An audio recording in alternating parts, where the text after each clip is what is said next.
Bonjour et bienvenue dans l'Arbre Monde. Ici, nous allons découvrir ensemble des dynasties puissantes de notre histoire, de la généalogie de sagas populaires et autres arbres évolutifs tels que de la biologie.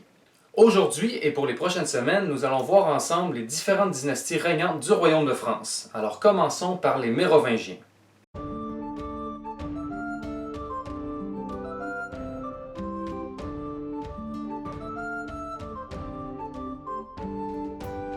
Donc, la dynastie mérovingienne porte le nom de Mérové, qui fut roi des Francs saliens de 450 à 458 environ. Mérové était vraisemblablement le grand-père du premier roi de tous les Francs, Clovis, qui introduit cet arbre généalogique. Clovis a marqué car il est le premier roi franc à être baptisé. Il fut baptisé entre 996 et 999, le jour de Noël, par l'évêque Rémy. Durant son règne, Clovis conquiert une grande partie du territoire qui deviendra plus tard le territoire de la France. Clovis meurt le 27 novembre 511. Conformément à la tradition franque, le royaume est partagé entre ses 4 fils, c'est ce qu'on appelle le partage salique. Thierry obtient Reims, Clodomir Orléans, Childebert Paris et Clotaire Soissons. Après plusieurs magouilles et guerres entre les frères et leurs descendants, c'est finalement Clotaire qui reprend l'entièreté du royaume des Francs après la mort de son frère Childebert en 558. Clotaire, conformément à la loi salique, divise lui aussi le royaume entre ses 4 fils, Caribert, Gontran, Sigebert et Chilpéric.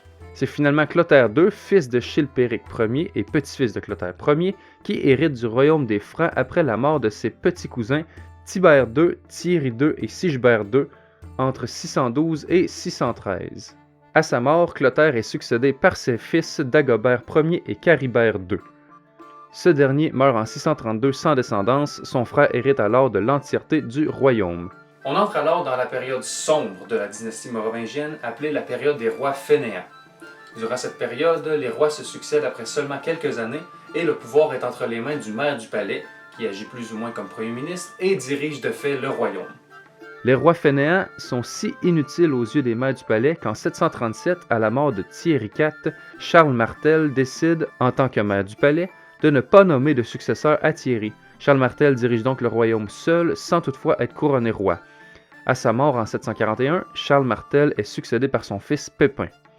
En 743, Childéric III, qui est supposément fils de Chilpéric II, dont on ignore la filiation exacte, est couronné roi des Francs. Il meurt en 754, mais est destitué en 751 par Pépin, qui se fait lui-même couronner.